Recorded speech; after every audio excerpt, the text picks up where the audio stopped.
As you heard the advocate's claims of significance, inherency, and solvency claims, Adriana's first stock issue was that the minimum wage has no significant effect on the poverty rates. In her inherency claim, or the second stock issue, she states that the minimum wage hurts the employer and in turn profits are lost.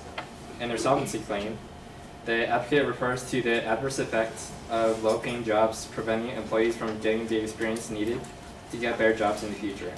However, these stock issues are exaggerated. The minimum wage improves the situations of low-income householders as well as improving the economy. During the speech, I will be referring to the poverty line, which is set to $12,000 for a single household member and $5,000 for every additional member by the United States Census Bureau. For my first claim, the minimum wage actually helps reduce poverty rates in low-income families. In a study, Francis Coppola, former banker and author of the Coppola Finance and Economics blog, stated that the minimum wage is necessary to protect taxpayers from the rational desire of firms to get something for nothing. This is in reference to the unemployment benefits which the poor and middle-based households are taxed for. In a study performed in 2002, the 1.4 million families with incomes, according to Jeff Chapman and Michael Ettlinger, they are hovering over 200% of poverty would drop, in which they would drop below that line if it weren't for the earnings of those families' low-wage workers. Additionally, according to John T. Addison and McKinley Blackburn, it is clear that economic conditions were initially better in states that did increase wage minima, and that this difference was particularly large in the poverty rate for junior high dropouts. But if a similar type of comparison is drawn for states increasing minimum wages in the 1989 to 96 interval, much the same pattern is observed.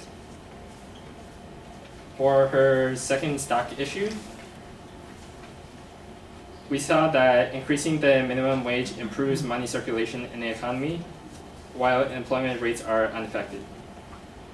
According to David Brodwin, the co-founder and board member of the American Sustainable Business Council in the U.S. News, stated that a higher minimum wages stimulate the local economy and bring in more business, which offsets much of what they lose by paying higher wages.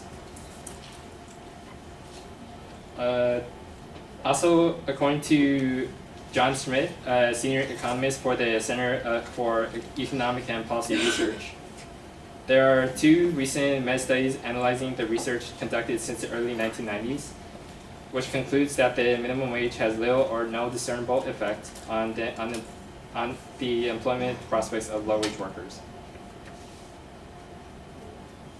In T. William Lesser's, David Madlin's, and Jackie Oldham's consultation with the Center for American Progress Action Fund, a separate analysis of minimum wage increases that occurred as a result of federal action versus increases coming from state action yields nearly identical results.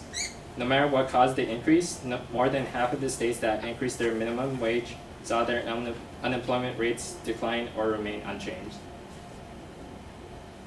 In her third stock issue, we saw that an increase in the minimum wage makes the job offer more appealing to those seeking employment.